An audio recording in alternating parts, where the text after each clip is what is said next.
Hi, I'm Adam, and this is really just sort of an internal test that I'm doing of my equipment, but I'm making it public in case anyone has similar questions about their setup or wants to see how things all gel together. So the setup as it is I'm filming into my Canon C100 Mark II, being mic'd up by the Rode Wireless Go with the Sennheiser just the like base lav mic that comes with their like G3 set.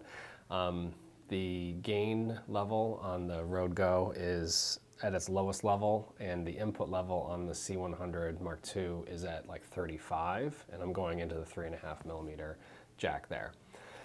Being lit by the Boling P1. It's about 3 feet away, and it's shooting through a 43-inch translucent white umbrella. I think the light is about 100% right now. It's at 3,500 degrees Kelvin. And that's important because I'm trying to figure out how all these different components are playing together as far as white balance is concerned. So that's set to 3,500 Kelvin. So using the C100 Mark II's white balance preset, or like white balance capture, and this little like sort of expo disc knockoff. That's what I'm using to get white balance. And so the reason I'm using that is you can't just input in your Kelvin on the C100. If I would have done that, that only affects the blue-orange axis within the camera. It doesn't adjust for magenta and green. And so I would end up with wonky colors if I just put 3,500 into that. So as a sort of test, I've using this expo disc thing, and I pointed at the camera at the light from this position, and it actually read out at 3,400 on the camera. So that tells me that it's pretty accurate. The 3,500 reading on the back of this to the 3,400 that the camera registered, that seems pretty accurate, especially since we're going through a shoot-through umbrella that can easily adjust the color temperature by 100 degrees. So that's kind of cool. The other thing I'm testing here is just the autofocus of the lens. I'm using the Tamron 17-50 f2.8. And so let's see, well, it looks like it got focused there on this thing, and maybe back to me. What else am I testing? I'm testing I have this little light meter for my iPhone. I forget what it's called. It's the Lumu Power. I've used this a lot in the past, and I really like it. It's a very accurate light meter. I was able to meter this shot like perfectly with this. So actually, I'll tell you like what it says right now. So it's telling me that at 24 frames per second, 1/48 shutter speed, ISO 1600, I should have an aperture of 3.2.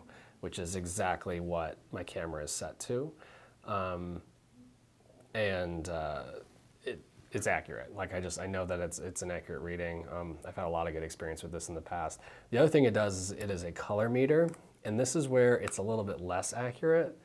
So if you go in the color temperature setting, and again, like you point it at the light, it's reading a 3940 degrees Kelvin, which is way far off. Like that's like 500 degrees off from what the camera is currently set to. So that's a little bit concerning because it definitely isn't doing what I kind of want it to do there.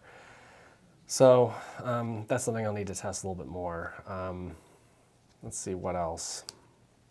I suppose the other thing I want to do is I want to check and see how, with using the white balance cap, like how accurate are my colors, how good do they look, against the ColorChecker here. So I'm going to hold that up. So just to see how accurate are the colors just from the white balance disc versus now using the ColorChecker. So let's go back and forth once or twice. Here's white balance disc,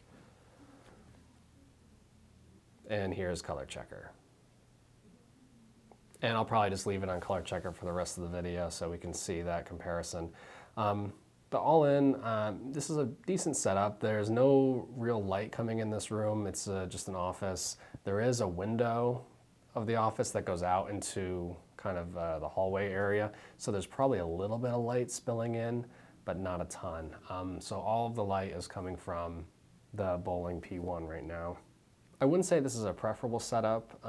We do have the light already maxed out, and with an f2.8 lens at 3.2, mind you, but we are at ISO 1600, which works fine on this camera, but on like my GH5 or G9, I would want to avoid 1600, and certainly on my like original pocket camera, 1600 is garbage. So it's not a great setup using that lens. If I were to use like an f1.8 lens, that would obviously get me down to like the 800 range, which is both more usable on the pockets certainly, but then also the GH5 and G9. So it's a good setup in a pinch. It works well with this camera. It might not work well with all others. Yeah, so that's just been a rambling test. If you watched it this long, thanks. If you have any questions, you can leave them in the comments. But again, this was really just for my purposes.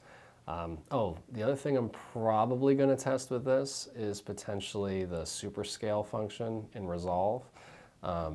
That will give me the 1080 out of this camera will then be upscaled to 4K. So that's a potential additional test I'm going to do, whether it's in this video or if I re-upload this in 4K to YouTube so I could see the comparison. That might be useful too. So stay tuned for that. And yeah, again, thanks for watching if you watch this long.